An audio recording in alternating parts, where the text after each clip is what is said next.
So today I'm going to make machaca, which has the same marinade in it I use for fajitas.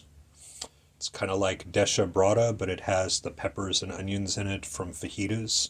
There's probably some differences in that, and certain regions of styles of cuisine. People from the area might know some differences better than I do. This is the same one I use for fajitas. It's kind of my go-to marinade. So what I've got is about a pound or so, maybe a little more. I had some roast and I sliced it fairly thin like this so that it'll stew up well. You can make yours a little different. This is how I do mine. So I put salt and pepper on that. And then I'm going to add cumin. And I just kind of get mine to coat well. Maybe give that a quick shake. Throw a little bit more on there. Lots of cumin. I don't use a particular amount. I season by sense of smell, I guess. I'm going to go ahead and take some chili powder. And I'm not going to use cayenne on this. I don't want a lot of heat. I do want some smokiness.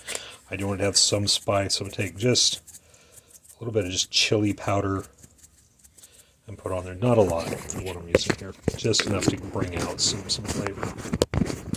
And then once I've got that thoroughly mixed, I'm now going to add a liberal amount of the Worcestershire sauce. Use the brand of your choice. Some people would use apple cider vinegar. I'm going to use enough just to coat everything well and get a nice wet to blend all those dry seasonings. Not a lot. Neck of the bottle.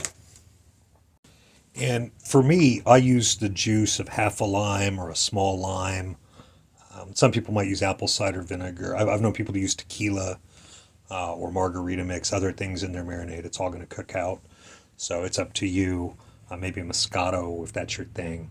I like lime, Worcestershire sauce, cumin, chili powder, salt and pepper. That's really about it. I know some people use oregano. So I'm going to let that sit for several hours, and I'm going to stew that with the vegetables and show you what it looks like. All right, now I went ahead and cut up my onions and peppers and threw them in here. I'm going to throw them in this pan. I had a little bit of water in here just while I was doing this. The juices from the marinade will be enough. And I'm going to add just a little bit of water to this and put a lid on it. All right, I shook that down a little bit. I'm going to just a little bit of water there because I want it to kind of stew a little bit. I don't want to put oil in there. Oil would be fajitas. It'd be in strips to match the bell peppers. For desha brada, it would be mostly steamed. It'd be less seasoned. This is machaca. I want to steam this out so the meat falls apart. Okay, so just a couple of tablespoons of water and put a lid on that. We'll come back in 40 minutes. And so this is machaca. I could shred it a little better. It's all cooked down, and I'm going